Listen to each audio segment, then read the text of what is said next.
It's going to start with this sheet. Uh-huh.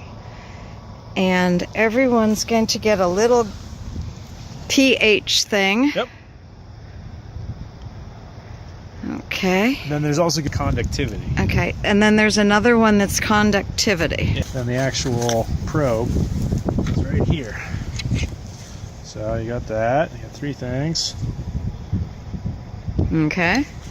And take off the cap. Put that in my pocket for now. You see this slides into the hole here. So this takes pH and conductivity. So Are we going to actually test it or not?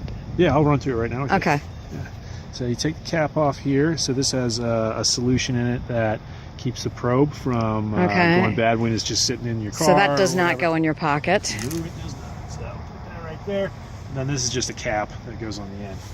Okay. Those there. So yeah, keep those. Then what you're doing is you're going to take this, and it slides in, slots in just like that, and you can see on here it's got a triangle. That triangle slots right in there. So you slide it in, kind of push down a little bit, and then it will slide into the there. So it gets flushed like that at the bottom, and you push it over. Oh, you twist and turn. Twist and turn, yeah. The cold is not particularly nice. So what we're going to tell everyone is before you head out in the morning, just calibrate it so you're not doing this out here in the field. Okay. And then see it's flush, it's like that. We're all good. So then this is what you use to remove it.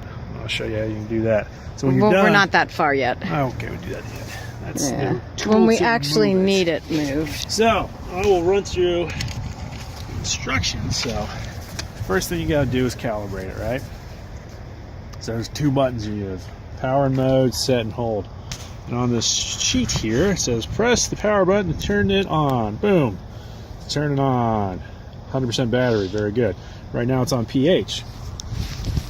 So hold the power mode button again and wait till the word off switches to calibrate. So you hold it down. So it says off right there. Keep holding it. Now it says calibrate, let go. So the buffer, the current buffer will then be listed on the screen. pH 7 buffer, 47 rinse it with the water that will be provided as well.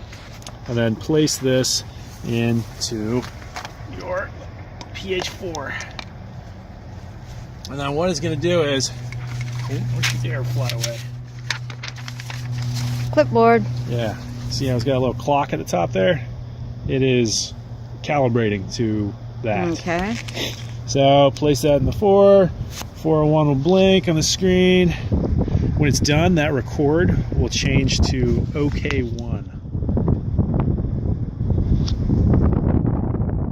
See the blinking calibrated, still calibrated. So we're not there yet.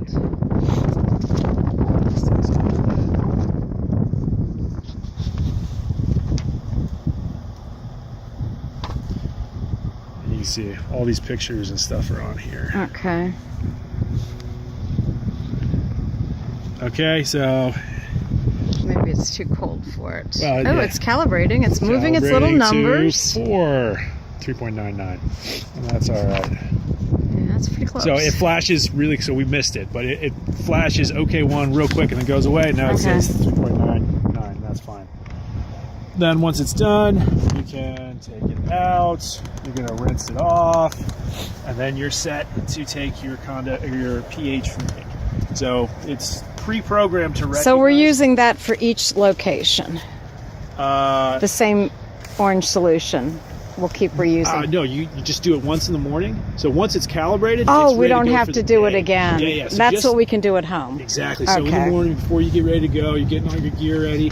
This will take you about 10, 15 minutes to do the pH and the conductivity.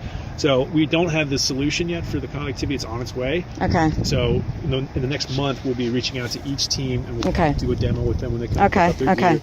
And the instructions are all written out Okay. here, very, very easy. They have pictures to follow for what's popping up on the screen when you're doing it. So it should be really easy to do.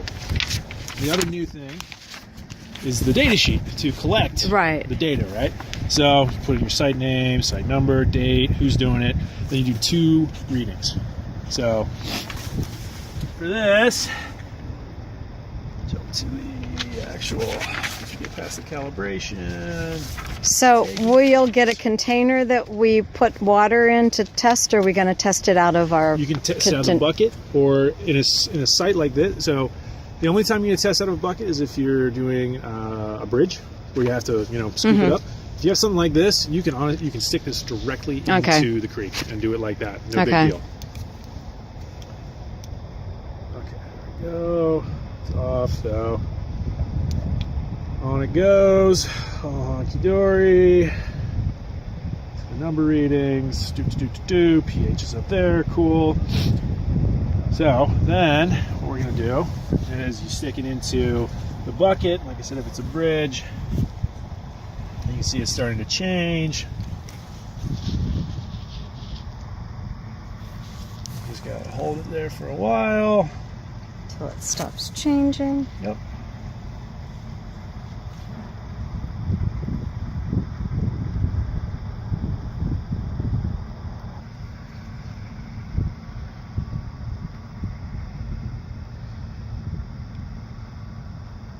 That makes it very basic with that clay that we were looking at. Yeah, it could be that. So that could be a reason.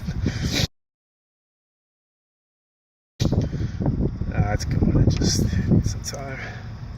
Still climbing. Yeah. It should be somewhere around 7 or 8.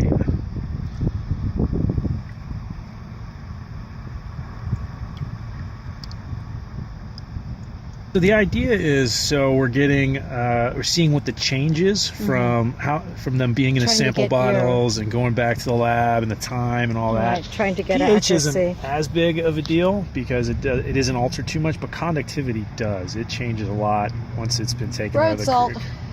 Oh yeah, that's and is that a different gizmo that's going to do the? Nope, it's the exact same This one. will do that too. So you can toggle through, and I'll walk you through that here in just a second. So you want to give this a couple minutes, right? And then seems like it's going to take longer. Yep. So you're saying there's a clock on the left. Oh, and we're up to 8. Yeah. 7, 8. Yeah. Which is good, as it should be. Step 4 here, right, says you will know when to take the measurements on the screen by watching the stability symbol, the clock timer, which is now just popped back up, but was in there, will go away, will disappear. It'll disappear when the readings of the sample are completed. So whichever time you take it out, it changes. So. Okay, so it's gone away right now. It's 7.99. Yeah. So once it's disappeared, that means it's stable, it's ready to be read and ready to be recorded. So that's 7.99 is what we got here. Okay. And a cup of pH 4 indicator solution, and then there'll be another jar just like this with conductivity solution, and then a little squirt bottle with distilled water in it. So honestly, I think that kit needs to stay as its own cooler. Okay. I mean, I think it's going to be easier for people to have that separate, because that way we'll keep the pieces dry better. Yeah, yeah.